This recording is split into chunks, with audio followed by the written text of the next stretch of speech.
여러분 UFC라고 아십니까? UFC. 스포츠 채널에서 두 선수가 나와서 치고받고 싸우는 거 있지 않습니까?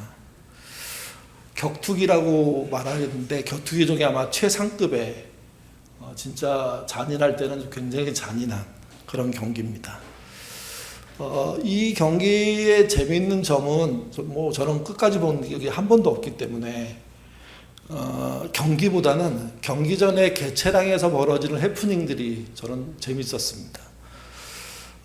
그 개최량이라는 게 체급 경기를 하는 사람 입장에서는 굉장히 중요하거든요. 그러니까 100g, 200g 사이에 경기가 무산되기도 하고 자격이 박탈되기도 하고 그래서 굉장히 힘들게 체중 조절들을 하게 되는데 개최량을 하고 난 다음에 통과가 되면 선수들이 서로 인사하고 페어플레이를 다짐하고 기자회견하고 뭐 이런 식으로 진행이 되거든요. 근데 그런 개최량하는 행사를 하는 날 치고받고 싸우는 경우가 꽤 있습니다. 한쪽이 흥분해서 먼저 때리거나 먼저 공격을 해서 맞은 사람이 너무 황당해서 또 재공격을 하게 되죠. 그러면 그걸로 끝나지 않고 양쪽에 있는 스태프들이 전부 링으로 올라와서 치고받고 난투까지 가는 경우도 있습니다. 이들이 왜 그럴까? 이들은 운동 경기를 하고 있는 것 같지 않고요. 전쟁을 하는 것 같습니다. 그러니까 운동 경기를 전쟁으로 하는 거죠. 운동 경기를 운동 경기로 알고 하는 것과 운동 경기를 전쟁으로 알고 하는 것은 작은 차이가 아닙니다. 엄청난 차이가 날 수가 있습니다. 대표적인 사례가 2016년도에 패더급 챔피언이었던 코너 맥그리거가 도전자 네이트 디아즈하고 한 게임입니다. 이때도 개최량 행사 때 문제가 발생했습니다. 두 선수 중에 챔피언이 먼저 도전자의 손을 강하게 후려친 겁니다. 그러니까 맞은 사람이 가만히 있을 리가 없죠. 그래서 대응하고 맞대결이 이루어져서 결국 그 현장이 난장판이 되고 말았습니다. 근데 실제 경기는 어떻게 했을까? 어떤 결론이 났을까요? 여러분 그 화면에 나와 있는 PPT에 나와 있는 이 사진이 그때 사진이라고 제가 이렇게 찾은 건데 서로 무시무시하지 않습니까? 근데 실제 경기에서는 먼저 도발했던 사람이 졌습니다. 초기에는 뭐 챔피언이니까 잘하겠죠. 유리하게 1라운드를 끝내고 2라운드에 들어섰다가 결국 그 서브미션이라고 하는데 그러니까 거의 이렇게 팔을 부러뜨리거나 목을 조르거나 해가지고 사람이 어떻게 할 수가 없을 때 매트를 손으로 치면 그것으로 기권, 항복을 하는 거게 되거든요. 챔피언이 결국은 항복하고 끝이 난 겁니다. 그러니까 이 경기를 보면 많은 사람들이 여러 얘기를 하죠. 이렇게 설치다가 졌다는 둥, 등등등, 불안하니까 먼저 때렸다는 둥, 얘기를 하는데, 저는 이런 일들이 종종 반복되는 이유가 이 사람들은 운동 경기보다는요, 전쟁으로 생각하고 전쟁으로서의 총력전을 펼치는 겁니다. 또 전쟁의 가장 큰 특징이 뭡니까? 페어플레이가 없습니다. 운동 경기의 특징은 페어플레이입니다. 약속된 대련을 하는 거죠. 그 안에서. 그걸 넘어서지 않고. 넘어서면 오히려 벌을 받고. 근데 전쟁은 수단 방법 가리지 않는 겁니다. 미국이 이란을 공격하지 않았습니까? 근데 다 아시는 것처럼 미국과 이란은 협상 중이었습니다. 협상안을 내놓고 그걸 가지고 이란의 수뇌부가 모여있는 곳을 찾아서 공격해버린 겁니다. 그래서 이란 수뇌부가 대거 모두 다 사라져버렸습니다. 이렇게 페어플레이가 무너진 전쟁을 하게 되면 상대방도요, 막 나갑니다. 요즘 전쟁은 어느 큰 나라가 어느 작은 나라를 완전히 제압하는 방식의 전쟁은 없습니다. 지속적인 전쟁이 시작된 거고요. 당한 사람은 언젠가 또 복수합니다. 그러니까 9.11 같은 테러가 일어나지 말라는 법이 없는 상황이 되고 만 겁니다. 그래서 여러분, 운동 경기는 전쟁처럼 해서는 안 됩니다. 전쟁처럼 하는 사람은 운동 경기에 못 들어오게 해야 됩니다. 베드로의 신앙 고백은 성경에서 찾아볼 수 없을 정도로 아주 드라마틱한 장면입니다. 가이사라 빌립보로 가신 예수님이 길에 가다가 물으셨습니다. 사람들이 나를 누구라 하느냐? 이 질문을 받은 제자들은 여러 이야기를 전달했습니다. 덜어른 세례 요한, 덜어른 엘리야, 또는 선지자 중에 하나라고 말합니다. 그저 예수님이 질문을 갑자기 바꾸셨습니다. 항상 이때가 어려운 건데요. 너희는 나를 누구라고 하느냐? 남들이 예수님에 대해서 말하는 것은 쉽게 전달할 수 있습니다. 그러나 내가 예수님에 대해서 직접 말하는 것은 쉬운 일이 아닙니다. 같이 보시죠. 29절에서 30절입니다. 읽겠습니다. 또 물으시되 너희는 나를 누구라 하느냐? 베드로가 대답하여 이르되 주는 그리스도이니이다 하매 이에 자기의 일을 아무에게도 알지 말라 경고하시고. 예수님이 자기의 정체성을 드러낸 베드로의 말을 듣고 난 다음에 주는 그리스도십니다 라고 이렇게 말하고 난 다음에 예수님이 한 말이 중요합니다. 아무에게도 말하지 마라. 다시 말씀드려서 그 베드로의 답이 맞기는 했지만 베드로가 낸 답이 아니라는 걸 우리가 다 알고 있습니다. 왜냐하면 그 뒤에 전개되는 내용이 그러하기 때문입니다. 정답은 맞췄지만 의미는 틀린 경우 있지 않습니까? 답은 말했지만 내용은 전혀 다르게 반대쪽으로 갈 수도 있다는 겁니다. 이 말은 믿음이라는 게 생각보다 자기중심적으로 고백될 수 있다는 겁니다. 예수님이 말씀하신 방향과 다른 반대 방향을 믿음으로 확신하고 아멘, 믿겠습니다, 목숨을 겁니다, 이렇게 갈 수가 있다는 거죠. 베드로의 신앙 고백에 대해서 아무에게도 말하지 말라 한 것은 그 말이 맞기 때문이기도 하지만 동시에 그 말의 내용을 베드로가 이해하지 못하기 때문이기도 한 겁니다. 당시 그리스도, 메시아에 대한 이해는 두 가지 정도로 나와 있습니다. 일반적으로 한 가지입니다. 그게 무엇이냐면 다윗처럼 승리자가 되는 겁니다. 이스라엘 모두가 거의 99%의 사람이 메시아가 오면 다윗처럼 승리해서 이스라엘은 독립하고 독립으로 끝나지 않고 이스라엘의 제국이 되는, 로마 전체를 점령해버리는, 그래서 가장 주도권을 지는 나라가 되는 것을 꿈꾸고 있었습니다. 그러니 누가 그리스도래 이러면 그들의 귀가, 그들의 행동이 그쪽으로 쏠릴 수밖에 없고, 그가 진짜 믿을만 하면 막강한 지원과 자기도 참여해서 하나의 그런 역할을 하고 싶은 사람들이 한둘이 아닌 겁니다. 근데 그 내용은 전쟁인 거죠. 로마와 싸우는 것이고 로마로부터 승리를 얻어내는 것으로 가야 합니다. 문제는 이게 하나님이 원하시는 뜻이냐 하는 겁니다. 다윗적인 승리는 과거에는 하나님의 뜻이었습니다. 언제? 다윗이 있을 때는. 그렇지만 다윗이 지나가고 난 다음에 예언서들을 쭉 보면 거기 등장하는 메시아는 다윗과 같은 승리자가 아닙니다. 메시아를 표현하는 구체적인 성경 구절이 두 군데 나오는데 그 중에 하나가 다니엘서 7장 13절에서 14절입니다. 같이 읽겠습니다. 내가 또한 밤 환상 중에 보니 인자 같은 이가 하늘 구름을 타고 와서 옛적부터 항상 계신 이에게 나아가 그 앞으로 인도하네. 그에게 권세와 영광과 나라를 주고 모든 백성과 나라들과 다른 방언을 말하는 모든 자들이 그를 섬기게 하였으니 그는 권세는 소멸되지 아니하는 영광의 권세요 그의 나라는 멸망하지 아니하는 것이니라. 여기 나와 있는 권세자는 하늘에서 구름 타고 온 분입니다. 이 말은 사람의 몸으로 태어난 분이 아니라는 겁니다. 근데 예수님은 사람의 몸으로 태어났잖아요. 근데 잉태의 과정과 출산의 내용을 보면 우리와 똑같은 과정을 겪은 분이 아닙니다. 성령으로 잉태됐고 남자를 모르는 여자를 통해서 출산했고, 근데 이것의 의미가 다니엘서에서는 하늘에서 구름 타고 왔다고 얘기하는 겁니다. 다윗의 권세는 자기가 쟁취한 겁니다. 목동으로 시작해가지고 차근차근 올라가서 그 다음에 아둘람의 사람들과 함께 수많은 어려움과 전쟁을 겪으면서 결국은 한쪽으로부터 이스라엘 한쪽을 차지하고 점점점 넓혀서 이스라엘 전체를 차지하는 방식으로 승리를 차근차근히 해가서 결국은 다윗의 왕국이 된 겁니다. 다윗의 승리라는 것은 다윗이 쟁취한 승리죠. 근데 여러분, 예수님의 승리는 뭡니까? 하늘로부터 보냄받은 겁니다. 하늘로부터 이 땅으로 내려온 겁니다. 다윗의 승리가 막강할까요? 하늘의 권세를 입고 온 승리가 막강할까요? 비교할 수 없습니다.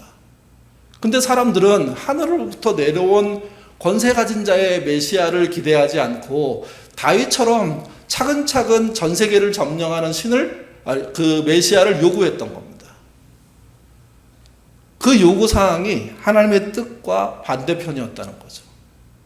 그러니 그 당시에 하나님을 믿는 사람들은 하나님과 반대로 걷고 있는 겁니다. 그러니 예수님이 이스라엘에 오셔서 그렇게 많이 화내시고 분노하시고 설득하시고 돌아오라고 얘기했던 이유가 거기에 있습니다. 진정한 권세를 가진 예수님이 왔는데 그 예수님의 방법이 자기들하고 틀리다고 그들은 예수님의 권세를 인정하지 않았습니다. 그래서 결국 십자가에 못 박혀 죽이지 않습니까? 또 한 가지는 이사야서 53장에 나와 있는 메시아의 모습입니다. 3절부터 5절의 말씀, 좀 긴데요. 같이 읽겠습니다. 그는 멸시를 받아 사람들에게 버림을 받았으며 간고를 많이 겪었으며 질고를 앓은 자라. 마치 사람들이 그에게서 얼굴을 가린 것 같이 멸시를 당하였고 우리도 그를 귀히 여기지 아니하였도다. 그는 실로 우리의 질고를 지고 우리의 슬픔을 당하였거늘 우리가 생각하기를 그는 징벌을 받아 하나님께 맞으며 고난을 당한다 하였노라. 그가 찔림은 우리의 허물 때문이요 그가 상함은 우리의 죄악 때문이라. 그가 징계를 받음으로 우리는 평화를 누리고 그가 채찍에 맞음으로 우리는 나음을 받았도다. 이건 소위 고난받는 자의 노래 또는 고난받는 종의 노래라고 알려져 있는 구절입니다. 그러니까 이 본문에 보여주는 메시아는 고난을 당함으로 하나님의 뜻을 이루는 겁니다. 고난을 통해서 인류를 구원해내는 겁니다. 그러니까 이 강함은 다윗의 승리적인 강함하고는 다른 겁니다. 반대, 역설적인 강함인 거죠. 이게. 마가복음의 저자도요 분명히 이걸 이해했습니다. 그래서 이렇게 말합니다. 8장 31절 말씀입니다. 읽겠습니다.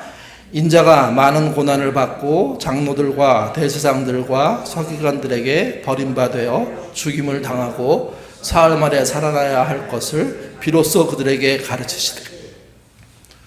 한동안 이 말을 하지 않다가 가르칠 시점이 됐다고 판단한 예수님은 반복적으로 여러 차례 이 말을 합니다.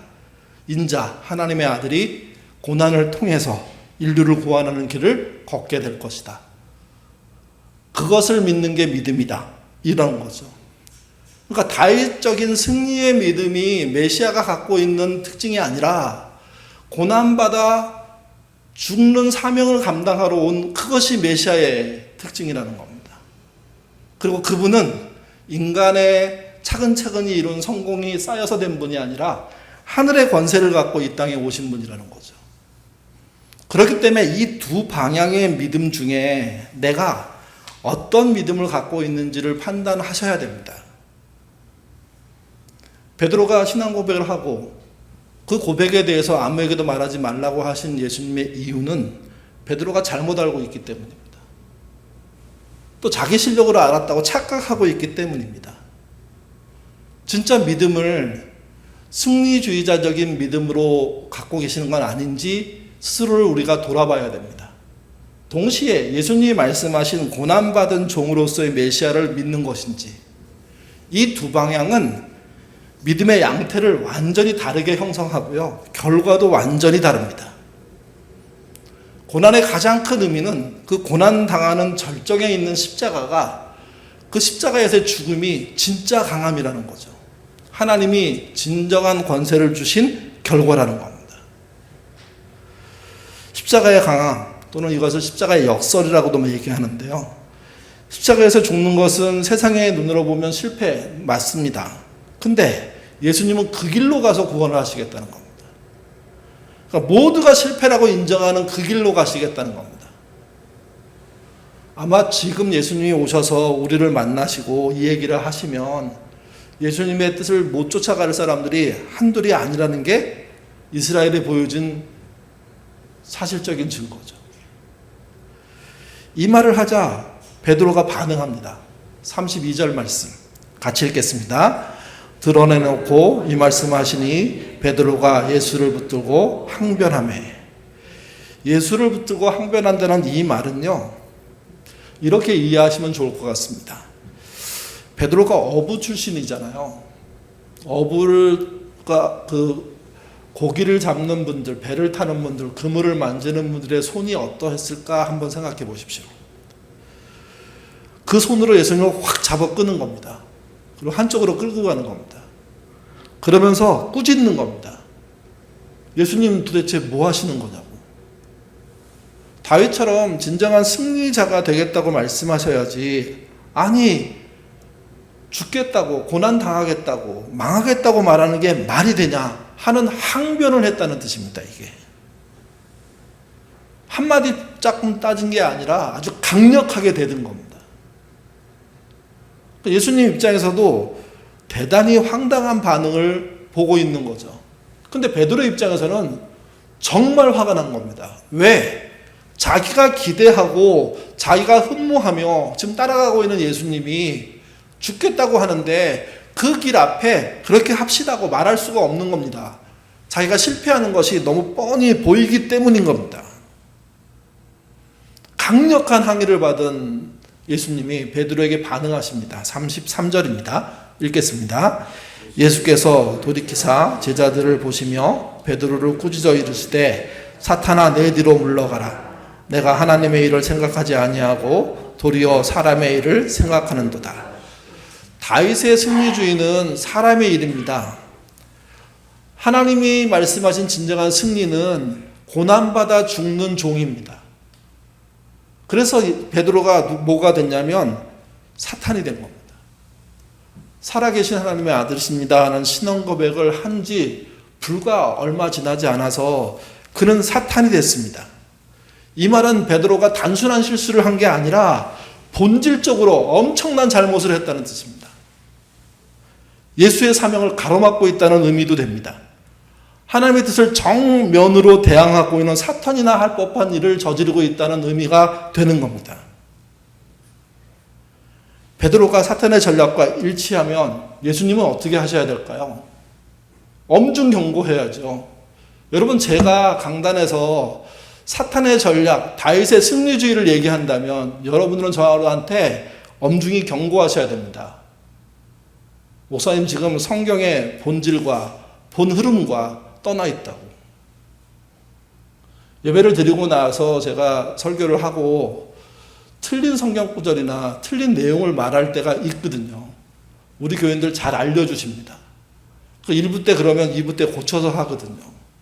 그게 맞는 겁니다. 근데 그 정도가 아니라 아예 본질과 다른, 예수님이 말씀하신 것과 다른 그런 이야기를 강단에서 하겠다면 그 강단에 그 목사가 쓸 이유가 없는 겁니다. 근데 문제는 승리주의를 얘기하는 목사들이 한국 강단에 거의 95%입니다. 고난은 살짝 얘기하고 결국은 대박 날 거라고 얘기해 주는 거죠. 그래서 신자들의 망함은 개별적인 망함이 아니고요, 집단적인 망함이 될 수도 있습니다. 교회적인 망함이 될 수도 있습니다. 그 교회 잘못 나갔다가 같이 망하는 겁니다. 잘못 나가서 처음에는 아니라고 생각했는데 그들이 계속 그렇다고 하니까 나중에 나도 아멘 하고 따라가고 그렇게 해서 복 받으면 되나 보다 했더니 망하는 거죠. 왜? 사탄과 같은 자리에 섰기 때문입니다. 예수님은 베드로라고 봐주지 않았습니다. 사탄아 물러가라 했죠. 내 뒤로 물러가라는 표현은 쫓아낸다는 표현은 아닙니다. 제자의 자리를 회복하도록 하시는 하나님의 어떤 배려, 어떤 그런 의미인 겁니다. 나서지 말고 내 뒤에 서라는 뜻이죠. 나를 가로막지 말고 내가 가는 길을 따라오라는 의미로서의 시작을 얘기합니다. 그리고 제자의 자리를 재조정하십니다. 같이 보시죠. 34절, 35절입니다. 읽겠습니다.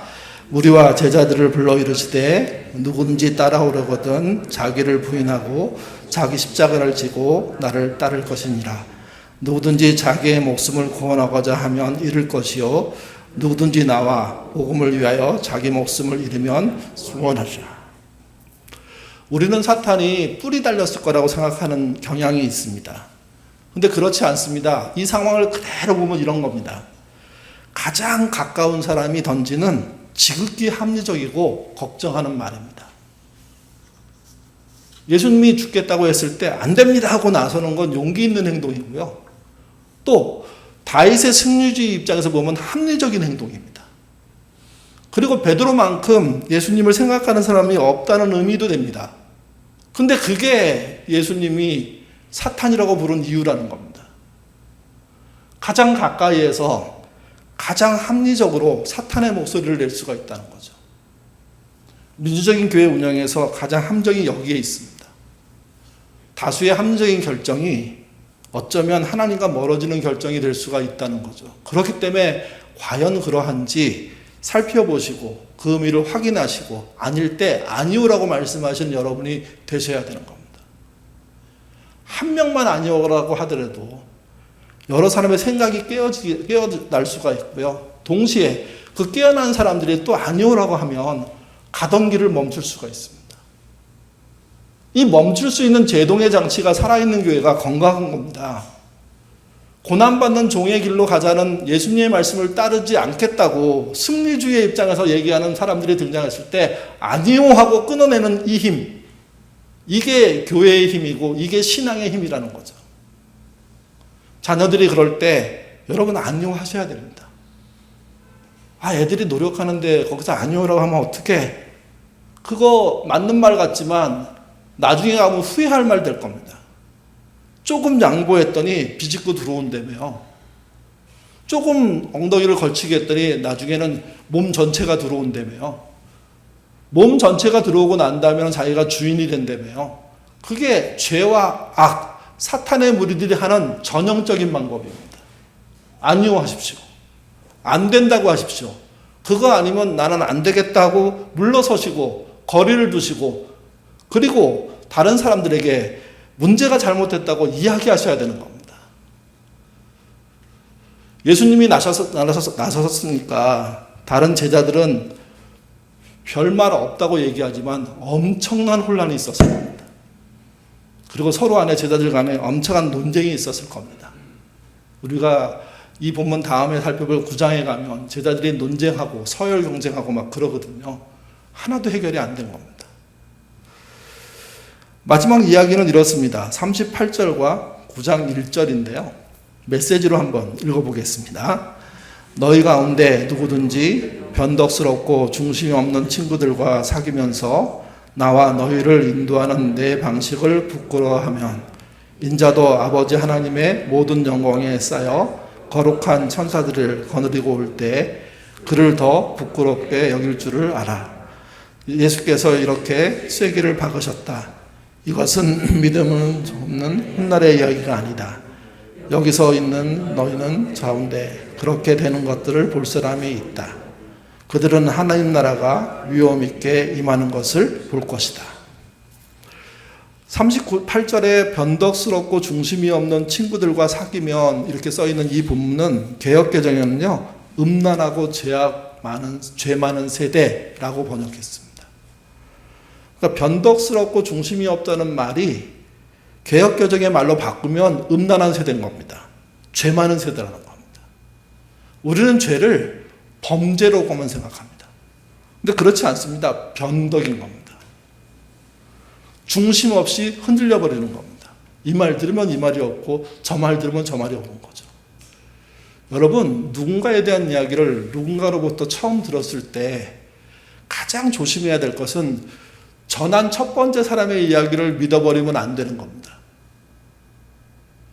다른 이야기를 들으셔야 됩니다. 두 이야기를 듣고 판단해도 늦지 않습니다.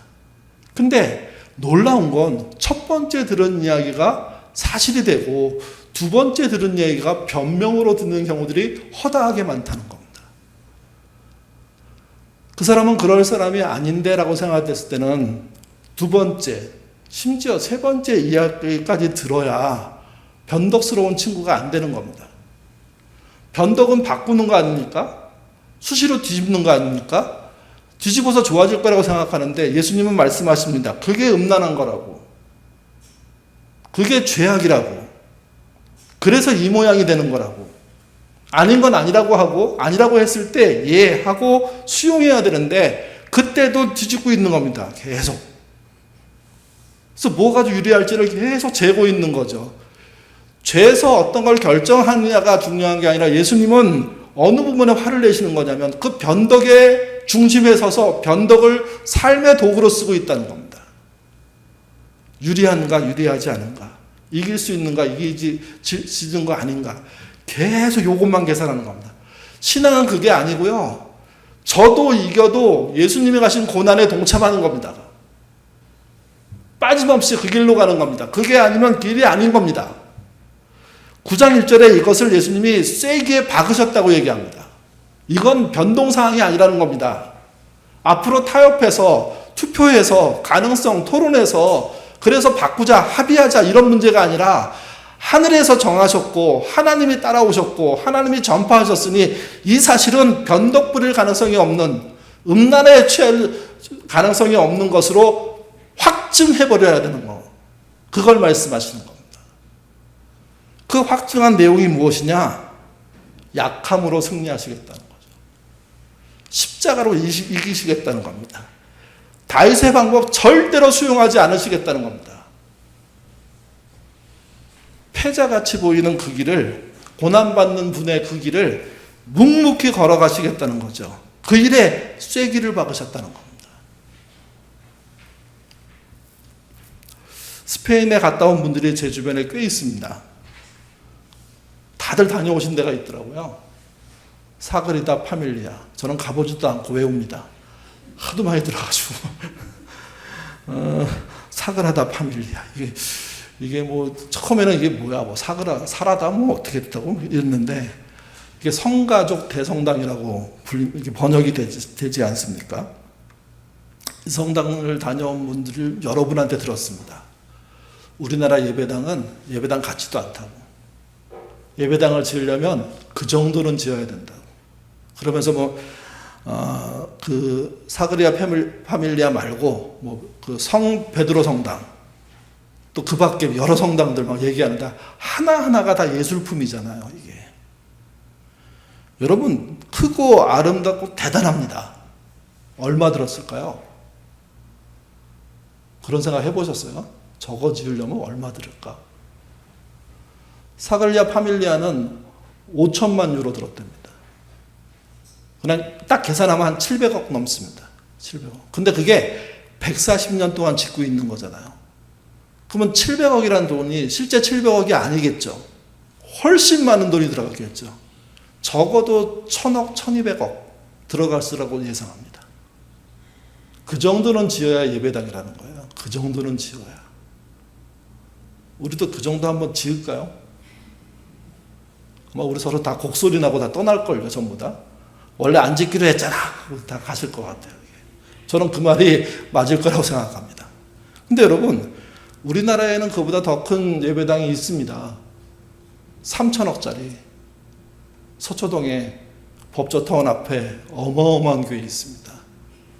불법을 행하면서도 불법이 정법이 되게 해달라고 기도하는, 그들이 안에 법조인이 수백 명 있는데 그들의 노력으로 그 불법이 지켜지는 교회가 있습니다. 3천억 들었답니다.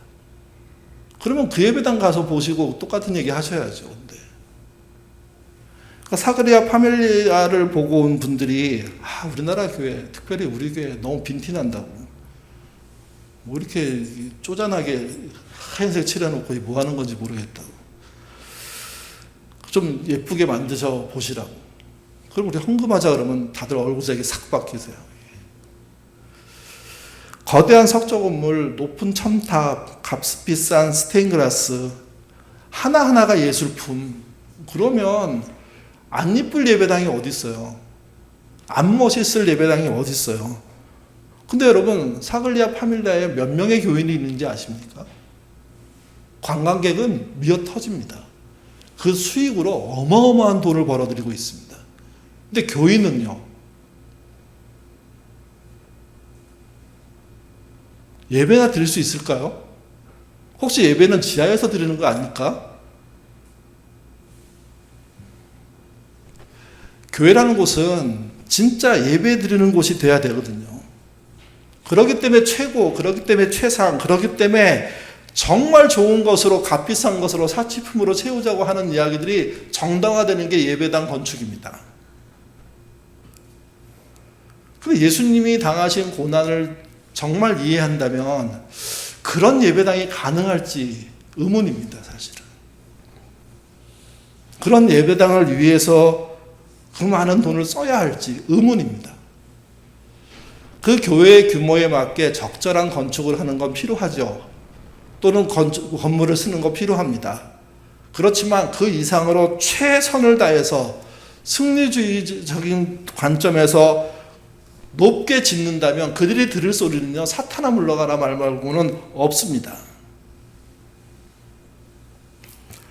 시골에 한적한 예배당에 가본 적이 있습니다. 뭐 한 번이 아니고 여러 번인데, 한 40호 정도 사는 마을에 자그마한 언덕 위에 예배당이 있습니다.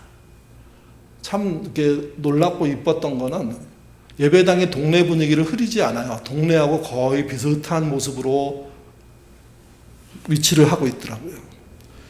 또 마을 사람들이 사용한 건축 재료를 거의 비슷하게 사용했어요.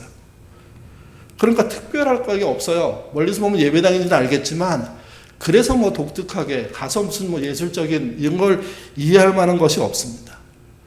예배당 안으로 들어가면 강단 중앙에 작은 십자가가 하나 있고, 그리고 강단이 있고, 낡은 장의자가 세 줄로 있고, 현수막 하나 걸려 있지 않았습니다. 성당의 파이프올간 그런 건 꿈도 못 꾸고요. 검은색 어디서 쓰다가 갖고 온 것 같은 그런 피아노 한 대 있었습니다. 창문이 양쪽으로 있었는데 스테인글라스가 아니고요, 그냥 창문. 그 방풍도 잘 안 돼가지고 좀 뭔가 추위가 크게 느껴지는. 근데 반대로 봄이나 가을에 가면 정말 어떤 뭐라고 해야 되나요? 싱그러움이 있는 그런 예배당입니다. 창밖에 새가 우는 소리가 교회 예배당 안에서 들립니다. 그 교회는 60년 됐고요. 60년 동안 그걸 소개하는 분이 그렇게 얘기하더라고요. 여기서 2만 번 이상의 예배가 드려졌다고. 300명 정도가 세례를 받았다고. 한때 120, 30명까지 모인 적이 있었다고. 그리고 세월이 흐르면서 지금은 노인 20여 명이 나오고 계신다고. 명절이 되면 전국에 흩어진 이 동네 출신, 이 동네가 고향인 사람들이, 예배당을 다녔던 사람들이 와서 예배드리고 옛 이야기하고 함께 먹고 마시는 일을 지금도 하고 있다고. 예배당은 이러면 되는 겁니다. 이러다가 신자가 없어서 사라지게 되면 그걸로 수명은 끝나는 것이지만 하나님께 영광을 다하는 일은 다 하게 되는 거죠. 교회만 그런 게 아니라 신자인 우리도 그렇게 살아야 됩니다. 화려하고 끝발날리는 인생을 살았다. 그 사람 정말 대단했어. 이런 흔적을 남기는 다윗 승리적인 입장이 아니라 그야말로 담백하고 때로는 고난 중에도 믿음 흔들리지 않고 주님처럼 그 길을 가기 위해서 애썼던 그 모습. 그게 신앙인 겁니다. 그래서 교회는요, 힘을 빼야 됩니다. 신자는 힘을 빼야 됩니다. 욕심 많은 노인이 되는 게 아니라 너그러운 품을 가진 어르신이 돼야 됩니다. 복잡한 이야기를 하는 분이 아니라 단순하고 담백한 이야기를 채우는 분으로 나가야 됩니다.